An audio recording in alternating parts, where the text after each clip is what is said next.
Bang Edo, mungkin tambahkan tentang Oke. penyelesaian konflik. Terima kasih. Tadi saya pikir sudah lengkap sekali oleh Bapak Pendeta Beni maupun Kakak Ibu Anum. Saya hanya tambah berdasarkan hukum dan pengalaman di negara Indonesia. Saya pikir negara Indonesia sudah punya mekanisme penyelesaian persoalan hukum maupun juga politik. Secara khusus berkaitan dengan hukum sudah dilakukan oleh polisi, jaksa, dan hakim, begitu. Dan itu yang mungkin bisa dilakukan dalam konteks berbagai persoalan pelanggaran hukum yang terjadi.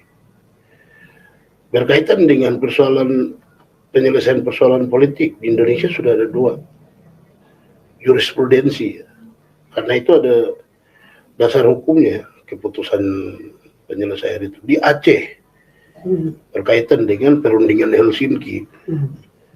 Itu ada kepresnya.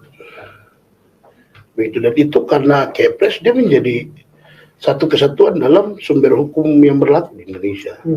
Yang berikutnya di Timur Leste dengan jajak pendapat. Itu juga sama, hasilnya ditetapkan dalam hukum Indonesia dengan peraturan pemerintah. Begitu. Ada 2 ini dasar hukum itu yang dalam konteks persoalan politik di Papua ini itu bisa dipraktekkan itu. Secara hukum diiakan kok. Tinggal pilihannya. Pemerintah menggunakan yang mana?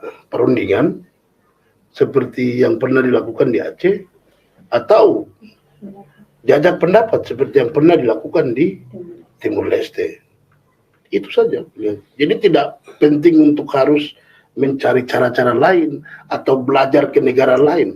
Negara ini sudah punya, begitu. Atau lebih spesifik lagi, di dalam Undang-Undang Otsus itu sudah mengatur tentang bentuk KKR, luruskan sejarah politik, bentuk pengadilan HAM di Papua, selesaikan persoalan-persoalan HAM dari tahun 2001 sudah ada. Tapi sampai 2022 belum pernah dilakukan.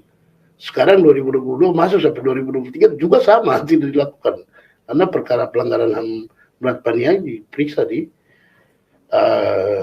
Makassar.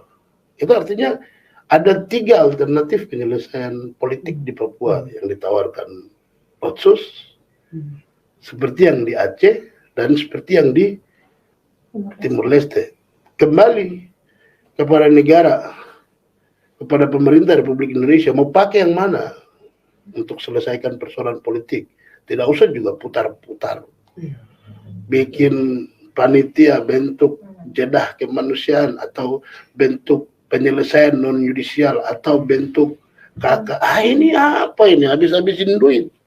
Sudah ada kan contohnya. Pilih satu dari yang di Aceh atau Timur Leste. Contoh untuk diselesaikan di Papua. Mungkin itu.